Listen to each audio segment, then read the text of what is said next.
Little 69 Camaro update. We got a bunch of it sandblasted. I still got to get back up here, sandblast a little bit more at a few places I missed. Underneath, inside there. And then all of the bottom down here has got to be blasted. But all the trunk, as you can tell, looks pretty spectacular. Did that, did this side, same thing. We just got to get up under here.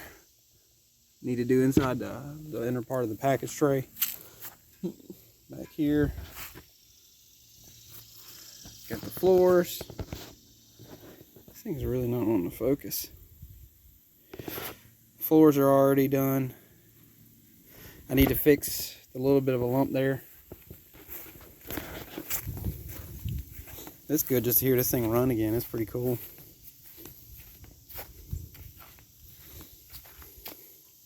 Glacier blue. And just so you can